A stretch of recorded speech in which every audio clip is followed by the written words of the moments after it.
Hey guys, FNAF22 here with our video, and in today's video, if you guys don't remember, just about a month or two ago, I made a video where I tried to predict the early version of the Mortal Kombat 13 roster, and it seemed like you guys really liked it, and at the end of the video, I showed that I still had 14 empty roster slots that I said would go to my prediction of like the DLC or the combat packs. Well, in today's video, I've got technically 3 combat packs that I'm going to be predicting or kind of playing around with. The nice thing about DLC is you don't really have to stay up to any standard. You can kind of just have fun with it. So with my MK13 roster prediction video, those characters had to make sense for a storyline, but with DLC you can kind of do whatever you want because it's just downloadable content. So I've got a bunch of new characters to show off, and this is going to be like the kind of finale to this little mini series. I hope you guys are excited. Here is our brand new 14 characters we're adding to complete my prediction and vision of the Mortal Kombat 13 roster. Now the first pack I imagine would come out shortly after the game comes out, and this only has 3 characters,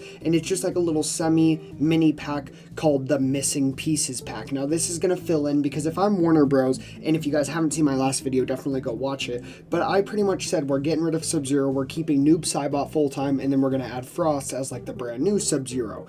Well, of course, Warner Bros and NetherRealm and all of them would definitely go back on this, I think. So for our Missing Pieces pack, we've got 3 huge missing characters from this roster, with the first one being Liu Kang. Now if you guys didn't watch the first video, I did say I wouldn't put Liu Kang in the base roster, as NetherRealm have kind of said they have nothing left to do with him and they're not really caring about his story anymore, now moving on to Raiden being the new protector. But I still think adding Liu Kang as DLC would be a good idea. A lot of people love Liu Kang, and I would just keep him as like the Fire God Liu Kang from the newer timeline, but maybe mix in some classic Liu Kang. Now our next character is going to be classic Sub-Zero. Now I would not have this be the exact Sub-Zero from Mortal Kombat 1, since we have Frost, who's going to be playing like classic Frost with a mix of classic Sub-Zero, and then we have Noob Saibot, who will be taking that Mortal Kombat 1 role. I would just have this play like a completely OG Sub-Zero, nothing crazy, you know, just more classic moves. This is pretty much just in the game for anybody who is upset that Frost is taking over the mantle. And of course, due to a commenter on my last video,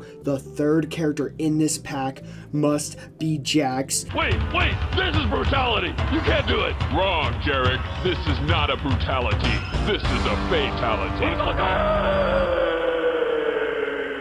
Jax is one of the best Mortal Kombat characters of all time. How could I leave out Jax? I'm just playing, obviously, but I would put Jax in as DLC.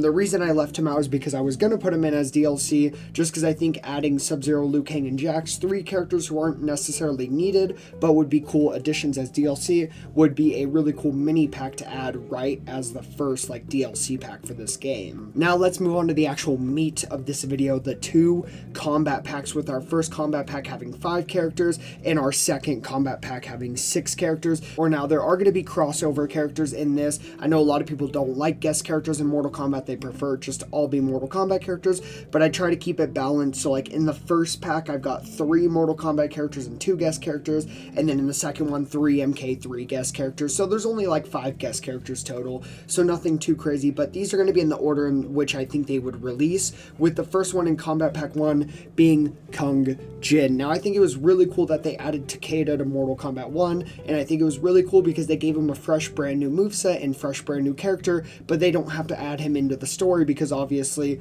there are no combat kids in this story, at least not yet. So I think doing the same thing with Kung Jin would be a really good idea. I know some people might want like Cassie Cage instead, but personally I thought Kung Jin was a really cool like character in Mortal Kombat X. I think his gameplay was really fun, but I think they could really work on his character, and I think it'd be really cool if they revamped him and put him in DLC as the next game. I just think giving him more of his own arc, giving him a more mixed up moveset, I think Kung Jin could be a really cool DLC character. Now moving on to our first guest character for my prediction or theoretical Mortal Kombat 13 roster is one that a lot of people have wanted forever. So how I'm doing the guest characters in this game is normally in Mortal Kombat, they kind of have like a subsection of characters. So they do like movie characters, or they do game characters, or horror characters, stuff like that. I think it'd be really cool for this game if they kind of did one from each brand that they've already taken. So for example, my action hero character, so they did action hero characters in Mortal Kombat 11, mine for this game is going to be Ash Williams. Now you could say Ash Williams is a horror character, but I have a different horror character in here, so I'm sorry, but either way, Ash Williams is the first guest character for Mortal Kombat 13. I think this would be so cool. I know technically this is not realistic at all, but that's why I said DLC characters don't really have to be realistic. Either way, I think it'd be really, really cool to get Ash Williams in this game. Everybody has won him in Mortal Kombat for so long. He's got such a versatile moveset, and I think he could have some really cool fatalities. Next up, for our next Mortal Kombat character that would release, we have Tremor. Now, I think it was very sad that Tremor was just slated to be a cameo fighter in Mortal Kombat 1, and I would have loved to put Tremor in the base roster, but I just don't really know where I could put him that would fit him in the story besides just being a goon that gets beat up. So I just think it'd be really cool if they brought Tremor back as a DLC character. I think a lot of fans in the Mortal Kombat community really like him. I think he could have a really cool look. You could either go classic ninja style or like Big Brute from MKX. Either way, I think Tremor's always been a really fun character, and he would just be a fun addition to Kombat Pack 1. Coming to the end of Kombat Pack 1, we've got one more guest character and one more MK character, with our final guest character being a brand new selection, a video game character. We've never gotten a video game character collabed into Mortal Kombat, but I think the first one has to be with Street Fighter, two of the biggest fighting game franchises of all time. No, it's not Ryu. No, it's not, Chun-Li. I think the best one to fit would be Akuma. Now, Akuma is one of the more violent characters in Street Fighter, and that's why I feel like Street Fighter wouldn't mind him being in Mortal Kombat compared to like Ryu or Chun-Li, who are mainstream characters. I think Akuma could be so cool. I would love to see them kind of make a brand new moveset with him, but like a lot of moves based off how he plays in Street Fighter. I think making a Mortal Kombat version of him where his moves are more brutal and gory, and then you mix in like his original Street Fighter moves would be a really cool concept, and I would just love to see Street Fighter and Mortal Kombat have a collab, and I think putting Akuma in Kombat Pack 1 would be awesome. Now, to finish out our first Kombat Pack with our 5th character being our last Mortal Kombat character, we've got Female Chameleon. Now, I've only got one female in both Kombat Packs, but I think our original roster is pretty female heavy, so I don't think it's that big of a deal, but I think Female Chameleon, once again, like Tremor, would be a really cool character for the base roster, but I just don't know where I would put her. I mean, I guess you could have her and Reptile have some kind of Zatarian love story.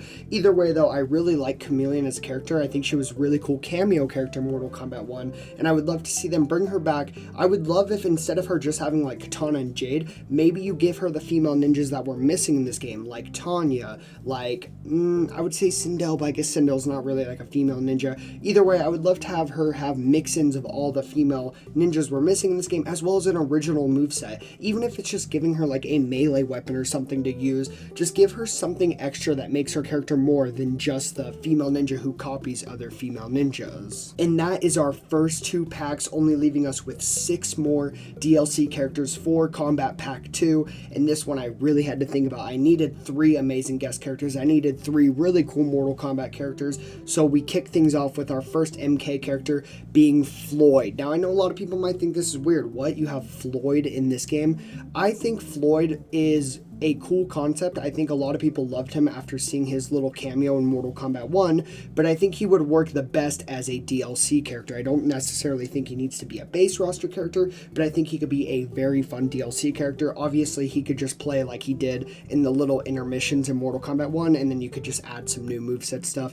Nothing too crazy. I think it'd be a simple way to kick off the pack, but I think some fans would be very excited to play as him. In our first DLC character for Kombat Pack 2, aka our comic book character for this pack, as well as our first ever female guest fighter, I've got Harley Quinn from the Batman series. I think Harley Quinn in Mortal Kombat would be so cool. It was very hard for me to decide between Harley Quinn and Deathstroke on who deserved to be the DC or comic book rep in this game, but I just think having Harley Quinn get the mantle of being the very first female guest character in a Mortal Kombat game would be so cool. Plus, I think her moveset could be so fun, and I would love to see what they did with the Joker with her, where she plays a lot like the Batman version, but she's also super gory and super gruesome. awesome. Next up, we've got a fan favorite Mortal Kombat character, and that is Kabal. I almost put Kabal on the main roster, but honestly, I think he can sit out this game's main roster. I would not mind seeing him as a DLC. If I'm not wrong, I don't think Kabal's ever been DLC in Mortal Kombat history. He's a very fun character. I'd love a more OG classic Kabal. I just think he could be a very fun DLC character, and of course, you know, if you don't want to mess with him, you don't have to purchase him. Next up, for one of our biggest crossover characters in this game, I get it, he is another gaming character. There's not enough categories to reach from, but it is one that is wanted by everybody. That's going to be Doom Guy, aka Doom Slayer. I would love to see Doom Slayer in Mortal Kombat. He would be one of the best fits for this game. He could have such a wide range of moveset between ranged moves and up close melee moves. His fatalities and brutalities would be so gruesome and so cool. Everybody wants to see Doom Slayer in Mortal Kombat, and I think this would be the best way to add him in right towards the end of Kombat Pack 2, because you got to remember, you got to save some of the heavy hitters for the end of the game so the game can go longer. You know, the lifespan can live longer, and I think Doom Guy would definitely help with that. And for our second to last character in the last Kombat Pack 2 and our last MK character, I've got Fujin. Now, a lot of people loved Fujin after he returned in Mortal Kombat 11 Aftermath as a DLC character. They loved his new moveset, they loved his new story, and I think he should definitely be fit into the story, but I definitely think he's a character that, like Jax, can wait until Mortal Kombat 14. I don't think he needs to be in the base roster, but I think he's such a fun and diverse character. I would love to see him appear as DLC, even if he came from like a different timeline maybe, just so they can actually save the real Fujin for the storyline. I wouldn't mind, even though I don't want time shenanigans, but I think Fujin in this game would be so cool. He's one of those characters like Floyd, where he's not really necessarily needs to be in the game, but would be a very fun character to have. And finally, for my very last DLC character, as well as my very last guest character, I've got our horror icon, and I've got Pennywise. Now, it was very hard to choose from Pennywise the Dancing Clown and Michael Myers from the Halloween series, just because both characters are so iconic. But a lot of people have said, you know, Michael Myers is pretty similar to Jason Voorhees, which I do agree and disagree in a lot of different aspects, but I just think Pennywise would bring a more fresh character to the plate, and I think he would definitely have to be last. He would take a lot of time to develop, I feel like, but overall, I feel like his brutalities, fatalities, his X-ray, whatever you want to call it, would be so amazing. I think it'd be so unique. I would love to see Spider Pennywise as like a fatality maybe, and I would just love to hear his voice lines with Harley Quinn. So yeah, guys, as you guys can now see here on screen, this is my full prediction or theoretical Mortal Kombat 13 roster. I think it is a very stacked roster. I think there's lots of amazing Mortal Kombat characters in here. Our base roster, I feel like, makes a lot of sense for the story aspect, and then I feel like our DLC characters are a mix of characters that we really want and need and characters that are just really fun to have. Let me know in the comments down below what you guys think of my entire Mortal Kombat 13 roster. I hope you guys enjoyed this little mini series, and I would love to hear what kind of characters you guys want to see on the next Mortal Kombat roster. Let me know some of your favorites. Maybe let me know some of the guest characters you guys would like to see, but this is my entire roster. I do just want to update you guys. I am working on the Mortal Kombat Marvel Rival videos. I've been working on it, but I'm trying to get an artist to commission some art for me that I can use in like the video and thumbnail, just so I can have a cool look at like what the characters would look like in the Marvel Rivals art style. So that's why the video is taking just a little bit longer. So I thought I'd get this one out for you guys instead, since it seemed like you guys were really enjoying the first part. So I hope you guys enjoyed. Don't forget to leave a like, subscribe, and hit the bell so you always be notified for when I drop another video, and I will see you guys in the next one. Deuces.